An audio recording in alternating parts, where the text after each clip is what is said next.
A common my dear పిల్లకాయలు, ఈసారి నానా తంటాలు పడి టీం మొత్తం సెట్ చేసినాం. కొత్త కాంబినేషన్లు అన్ని ఫిక్స్ చేసినాం. ఈ తూరి కప్పు పక్కా మనదే. 6 కప్పులు కొట్టిన ఫస్ట్ టీంగా చరిత్రలో నిలిచిపోవాలి. రెడీనా బాయ్స్? అన్నా, మనం ఈసారి టీం ఎంత రిఫ్రెష్ చేసినా నాకు మాత్రం కప్పు వస్తుందన్న నమ్మకం రావట్లేదు కదనే. బయట టాక్ ఏంటంటే అమ్మని మామ అందరినీ కొనేస్తున్నాడంట. డికాక్ని తీసుకునేటప్పుడు ఎవడు మాట కూడా అనలేదంట. అందరూ సైలెంట్గా ఉన్నారంట. ఠాకూర్ గారిని ట్రేడ్ చేశారు అర్జున్ టెండూల్కర్తో పాటు. ఈసారి కూడా వాళ్ళదే 2020 కాంబినేషన్ అంటున్నారు. మీకు అర్థమవుతుందా అన్న? అసలు నా యాళ్ళని ఒరేయ్, మళ్ళీ అదే పిచ్చి మాటలు మొదలుపెట్టినావా? ఇంకోసారి అలా అన్నావంటే వెనుకబట్టి 2 ఇస్తా. ఏమనుకున్నావురా గసాలు నువ్వు?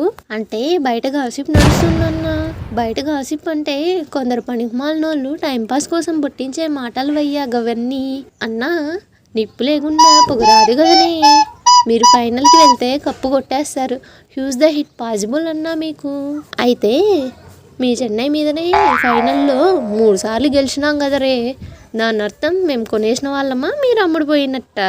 చెప్పు, ఎంత అమ్ముకున్నారు మీరు? అరే అన్న, మేము ఎందుకు అమ్ముడుపోతాం? అయితే మేము కొనుక్కున్నామంటావే.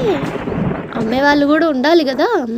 నిజంగా కొనగలిగితే ఇప్పటికి 18 కప్పులు ఉండేవి మాకు. అన్నా వదిలేయి, లెడ్డెమ్ అన్నా, లెడ్డెమ్ను. సరే కానీ అందరూ 2020 కాంబినేషన్ అంటున్నారు. అప్పుడు స్టీరింగ్ మన చేతిలో ఉండేది. ఇప్పుడు పరిస్థితి వేరు కదరా. అసలు 2020 కాంబినేషన్ అంటే ఏంటన్నా? లాస్ట్ టైం కప్పు కొట్టిన సెటప్ రాది. 2 కోట్ల మిగిలిన డబ్బుతో కప్పు కొట్టిన టీం మళ్ళీ సెట్ చేశారా? ఎలా అంటే అసలు ముందే ట్రేడ్స్ వల్ల ఠాకూర్, రదర్ఫోర్డ్ వచ్చారు. అందుకే వేలంలో అంబానీ మామ పేదోడైపోయాడు. లక్కీగా డికాక్ చీప్గా దొరికిపోయాడు అంతే. అయితే 2020లో నేను లేను కదా, మళ్ళీ ఎందుకు ఆ కాంబినేషన్ అంటున్నారు? సేమ్ పవర్ ప్లేలో అప్పుడు నేను డికాక్, ఇప్పుడు అదే. మధ్యలో ఇషాన్ స్థానంలో నువ్వు. ఇద్దరు అగ్రెసివ్. సూర్యుడు అప్పుడు, ఇప్పుడు పాండ్యా అప్పుడు, ఇప్పుడు పోలార్డ్ స్థానంలో రదర్ఫోర్డ్. కరేబియన్ పవర్ అంతే. బౌలింగ్ కూడా సేమ్ కదా అన్న. బూమ్రా బౌల్డ్ అప్పుడు, ఇప్పుడు. మాలింగ స్థానంలో దీపక్ చాహర్, కృణాల్ స్థానంలో శాట్నర్, రాహుల్ చాహర్ స్థానంలో మయాంక్ యాదవ్. నిజంగా చెప్పాలంటే ఇప్పుడు ఇంకా స్ట్రాంగ్ ఉంది టీం. ఈసారి కూడా కప్పు కొట్టేయాలి ఎట్లయినా. అన్నీ ఓకే కానీ ఒకటే తేడా. ఏంట్రా? కెప్టెన్సీ అన్నా. అరే నువ్వు ఆడితే చాలరా. నేను గుజరాత్కి కప్పు తెచ్చా, ఫైనల్ కూడా తీసుకొని వెళ్ళినా. ఈసారి కథ వేరే. ఫామ్ కూడా నన్ను గురించి టెన్షన్ అక్కర్లేదు.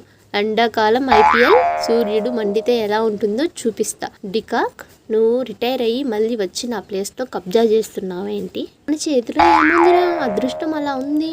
నేను ముందే చెప్పా కదా, అతను ఉంటే ఛాన్స్ రాదు. ఇప్పుడు చూడు, బ్యాకప్ అయిపోయినావు. ఇక్కడ టీం అంతా ఫుల్, ఆడే చోటే లేదు. ఈసారి అన్ని టీం స్ట్రాంగ్, కానీ ఒక్కడన్నట్టు అన్ని టీముల్లోనూ ఢిల్లీ వేరయ్యా. ఈసారి కప్పు ఢిల్లీదే అంటున్నారు అందరూ. ఈసారి మా కెప్టెన్సీలో ఫస్ట్ కప్పు కొడతాం గ్యారంటీ. మేము 6 కప్పులు కొట్టి హిస్టరీ చేయాలనుకుంటున్నాం. చూద్దాం ఎవరు ఆకలి గెలుస్తుందో ఈసారి.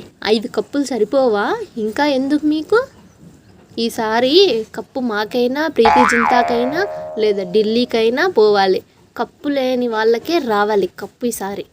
సపోర్ట్తో పాటు స్కిల్ కూడా ఉండాలిరా. సో ఫ్రెండ్స్, మీరే చెప్పండి, ఈసారి కప్పు ఎవరిది? మీ లాయాలిటీ, మీ సపోర్ట్ ఎవరికి? కామెంట్స్లో చెప్పండి. చూద్దాం ఎవరికి ఎన్ని వస్తాయో.